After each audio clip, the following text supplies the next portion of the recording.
funk. Give me neck, I get drunk. We have sex, that's my twin. We a set. I shoot right, she shoot left. FBI, all up in my phone. Titty pics in my text. Kill that nigga, what it take? OIP the Tech 9. OIP you niggas next. NXT, call the ref. Plug dead, I call the shit, Good evening, good night, good morning, you lovelies. It is the one, the only Cappy D Barber. We are here for a little review, alright? Dynamite, October 29, 2025. Fright night, huh? Shit was spooky, shit was scary. I was scared because I didn't know what the fuck was gonna happen, okay? I didn't know what the fuck was gonna happen, but, you know, all in all, I didn't hate this episode. Couple of problems here and there. We are going to be addressing it as accordingly.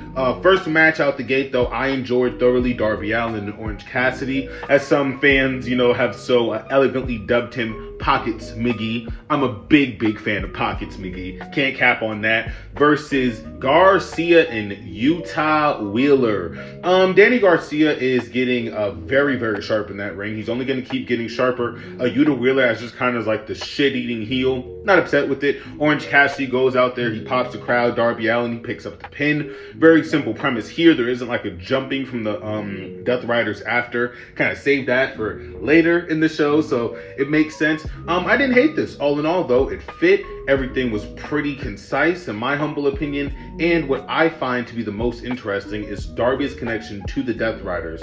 And, low-key, Darby's connection to the continuation of the Death Riders, right? Because if Darby Allin does finally topple Mox, the idea is that maybe he can also topple Hangman, right? Pause. It sounds kind of crazy. Or maybe just reach the top of that mountain again. I'm waiting for Darby to get a world title chance. I just think the story there is going to be really good. And all around, I like the match here. It was it went on for about 10 minutes or so. Kind of surprised me how long the running was, but it was good. Good match, and it was a great opener. I really like the cold red spot with the skateboard. This is a no DQ match. And I didn't hate it. A lot of things in this match just worked. And I really also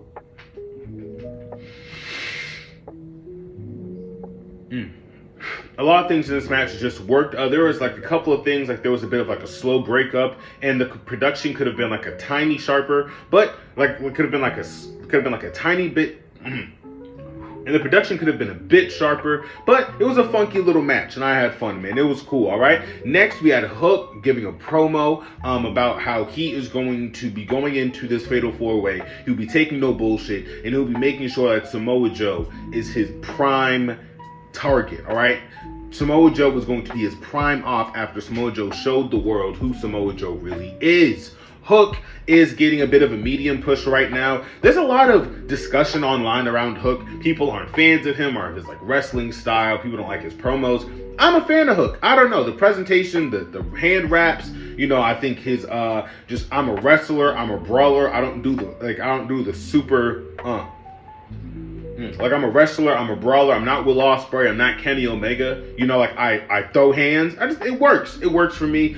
He has a lot of moments where he just defiantly just goes against the grain with Samoa Joe and Bobby Lashley, two massive fucking hunks, like two massive fucking mountains of men. But, you know, we're gonna be getting to that later. Hunk. Oh man.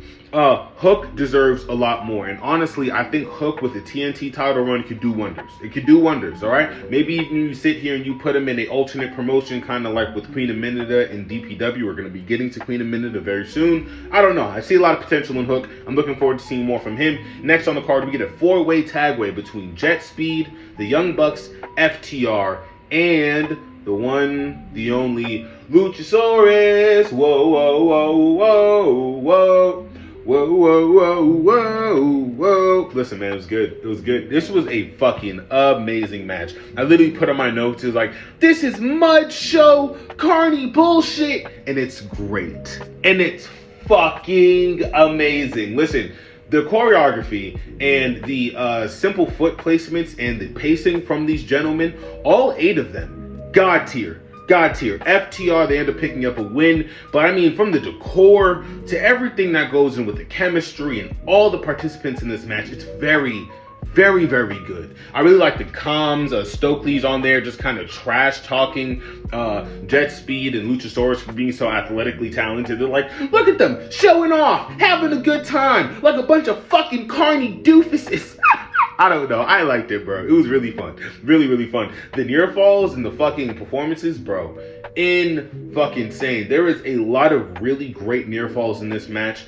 Kevin Knight gets hit with like a combo V-trigger. Listen, guys, the Young Bucks are the best tag team on the planet. But when I tell you, like, they super kicked everybody, hit Kevin Knight with a V-trigger, with the EVP trigger, and then Kevin Knight kicked out and the fucking place exploded. The place exploded.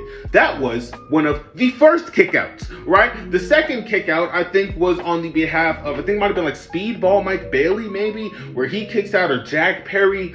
Oh man, it was crazy. It was crazy. Also, Daniel Bryanson's dressed up like Hechicero. I can't stop thinking about Daniel Bryanson. He is an absolute wonder on comms. He has to be there for full gear. If Daniel Bryan is not there on full gear, that is going to be a star redacted easily, just off of presentation alone. Daniel Bryanson is that fucking important.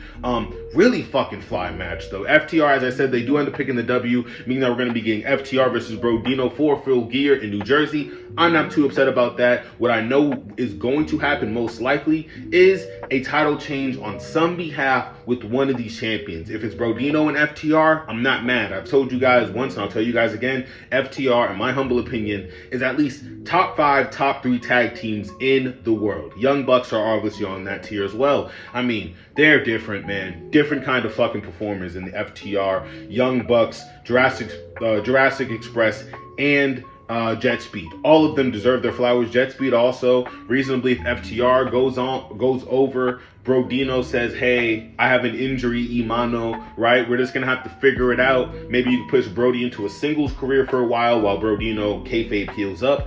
And then maybe we can get a Kevin Knight and Speedball Mike Bailey versus FTR. Like, that's available if Luchasaurus disbands, right? I don't know. There's a lot of things happening here. I was very pleased with this match. Very, very pleased with this match. And I'm not going to lie, it does make up for some of the other gripes I have in the match, thinking back to how fucking fire that match was. All right, next segment on the card, we're getting Takeshita versus Okada. It's on the way, okay? It's on the way. Don Callis has this big, massive party, and all of the Don Callis families there except for Andrade, unfortunately. And we see Okada and Takeshita. They have a really big face-off. Everyone has a speech. You know, Kyle Fletcher reads this like really long poem that like kind of read like a haiku, kinda. The artistic porno star. All right, fucking Kyle Fletcher. He gives the haiku, and I don't mean to be culturally insensitive, but almost as he's halfway through the haiku, Konosuke Takeshita marches down to the ring, IGW Championship. He looks like fucking money, Gucci belt, big ass Louis shirt. It's great, bro. It's great. He looks amazing. He marches down to the ring, and Don Callis tries to, like, you know, calm down the flames. And Don Callis is fucking great, bro. He's great. He puts his hand on Takeshita. Takeshita takes Don Callis' hand down. Okada then gets up like a real life hood nigga. Gets up, walks around, is like, okay, so clearly you're here for me, right? They have a really intense face-off. That match is happening, by the way, just letting all of you know that. And what happens is so funny. Don Callis is like, listen, man, for me, I need you to shake his hand. Just like, stop using your ego. Stop, like, for me, please, just shake his hand, right? Konosuke, bro, he extends his hand, right? Okada extends his hand and flips him off, and then Don Callis is like, okay, guys, okay. And in my mind, I'm like, Donnie, how are you gonna sit here and hold Konosuke accountable for that shit? How? That was all Okada, bro. Oh, wrestling's so stupid sometimes, man. But because of this, Don Callis makes a match with the Acclaimed. I shouldn't call them that. Oh, wow. If either of them seen this video and they heard me calling them that, they would be very unhappy. With Max Caster and Anthony Bowen, all right, the former Acclaimed, all right, the tag team formerly known as Acclaimed. They're going up against Konosuke Takeshita and Okada. I'm very excited for this match. Again, Anthony Bowens, you guys know I'm very, very big on Anthony Bowens. He is a fucking phenomenal fucking wrestler. Also, Konosuke Takeshita and Okada, those are two superstars. Max Caster, fucking insanely over. Max Caster is going to be getting Let's Go Max to the best wrestler alive chance against Konosuke Takeshita and Kashike Okada. Legendary shit is going to be happening on Collision. I'm gonna let everybody know that right now. Alright, that shit is happening, okay? Don Callis' Civil War seems like it's on the way. I'm hyped for that. Listen, whatever side Lance Archer is on, I'm on. Okay, the LeBron of wrestling. Okay, we get a really brief promo from the Stat Strap Daddy, Chris Statlander. All right, she's calling out the CEO. Really briefly, I can just touch on this. This leads to a quick little segment with Chris Statlander, Mercedes Moné, Athena. They really get the jump on Chris Statlander. It's kind of crazy. I like the kind of continuation of the story. Also, that's just kind of nice. And Willow Nightingale, Harley Cameron, and Harley Cameron, they come out to save Chris Statlander. I love that. That was really fucking nice. And Athena and Harley have like this big stare down. Listen, bro, I'm Team Athena, okay? Whatever team Athena's gonna be on, I'm on moving forward, okay? And I know she's a heel, she's whatever. She's so fucking entertaining. She's so entertaining, and she's such a great wrestler. She's one of the longest reigning Ring of Honor champions in history. If any of you have watched Ring of Honor for any point in time, that is a fucking accomplishment, okay? They don't just put anybody at the fucking top of their pedestal. Man, I'm so fucking happy for Athena to even be in this fucking spotlight, and I really hope we can get Athena versus Chris somewhere down the line, somehow, some way. Because if Athena picks up this title, the Athena versus Mercedes title, oh my god, okay, I'm locked in. From this Chris Statlander segment, I loved it. I really had a good time with it. It's because Mox's knee gets hit a couple of times, and Bryan Danielson's like, that's the knee that was hit with Sting's bat. And I'm not gonna lie, I kind of popped. I popped. It was pretty funny. There was also a really small moment where like their tattoos lined up. That was this cool little visual. It was like a sword and the cross. It was cool, small little things here and there. But as I said, though, amazing technical match. It ends in a double count out. I'm not too upset about that. And the reason I am not too upset about double count out is because these guys put on a fucking clinic. This is arguably match of the night, and it's only like this because Kyle O'Reilly don't take no shit from nobody, and Jon Moxley is a mirror wrestler. You give him something and he will amplify it to the thousands, okay? It's a great match. Really, really great match. Again, though, double count out, so the Death Riders do, like they didn't do earlier in the show, get the jump on Kyle O'Reilly. Yuta Wheeler, Cesaro comes out, the normal Predators, the usual suspects, and Roderick Strong and the Conglomeration, they come out to fend off the Death Riders. This sets up a blood in guts. All right, we're just gonna talk about this really quick. First off, the Conglomeration, right? Willow gets pops weekly. Dynamite, Collision, pay-per-views, Ring of Honor. There's going to be a Willow pop. So let's just acknowledge the queen while we can. The Conglomeration having a Blood and Guts match set in stone, and the women's match for Blood and Guts is not set in stone. Not happy about that. Not a big fan, Tony. Tony, hey, come to the front.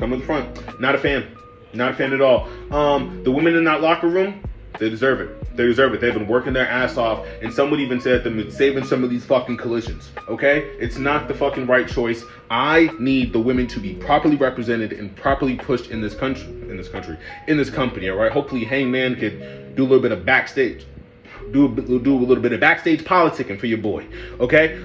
Because I'm just not happy with that, all right? We need a Blood and Guts for the women just like we have a Blood and Guts for the men. It's equality, right? I really adored the Bandino segment with his grandmother. It honestly brought tears to my eyes. Anybody who's watching this outside of the States, things are just very volatile, and it's stark, man. It's very stark. And we're all just trying to find a path forward. And I'm saying this to say that just seeing like Latino representation, like humanizing and treating people, like not even humanizing, I don't even feel like that's the right word, but just some Latino appreciation is just, it's very, very, very heartwarming to see. And I spoke on this during my review for last week's Dynamite. And I spoke about this during the Bandino and Okada match. it's just nice to see, man. It's really nice to see, and it's super fucking wholesome. Bandino definitely deserves a spotlight, man. Again, if there is some kind of like a dissolvement of a Brodino naturally due to like a time away or an injury, Bandino definitely deserves to be in the big scenes sometime, anytime now. Really quick, Queen Aminata and Jamie Hayter do not go over against the Sisters of Sin, 2/3 of the Triangle of Madness due to interference from Thekla. I'm gonna be honest. I'm gonna be honest here. Not a fan. They literally went viral. They went viral last week. How do you not put your superstars in the fucking front lines of this tournament? It just doesn't make any sense to me. I didn't really enjoy it, but we're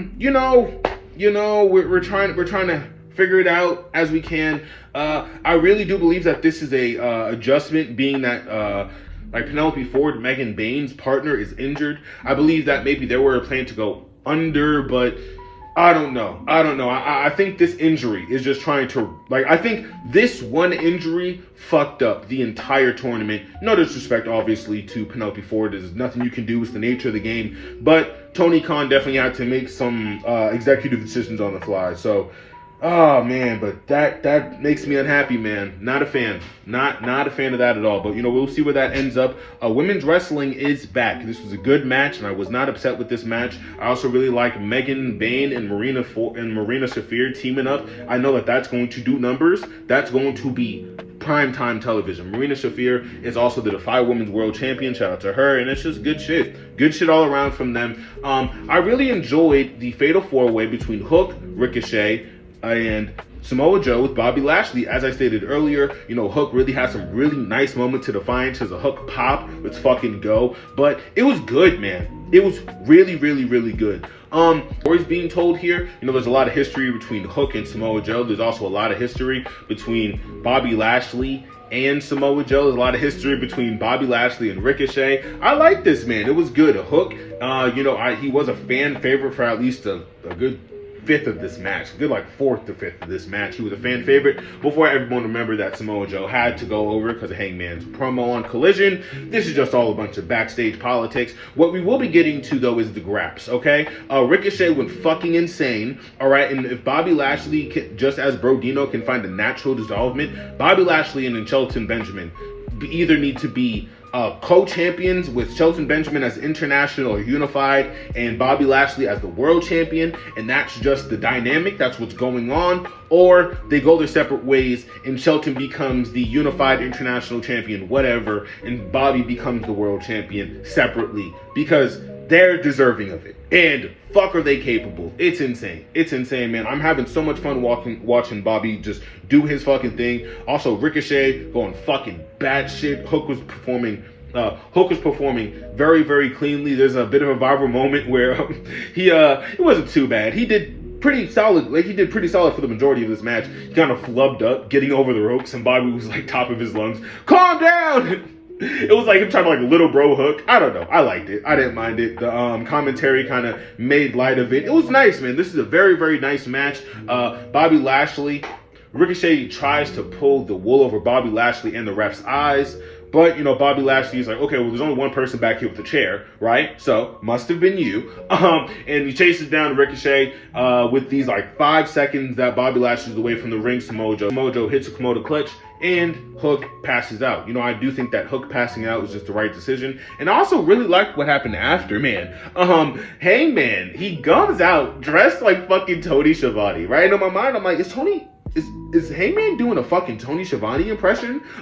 Is he a fucking ventriloquist? I did not know Hangman was this talented. But apparently it was a voiceover, and it's kind of reminiscent of the moment that, ironically, it kind of, I don't know if it was purposely or not, it went viral, though, of Hangman in the marshmallow suit 3 years ago for, I think, their first Halloween show ever. And it was actually nice. They showed the Halloween. Actually, it was pretty nice. They showed the...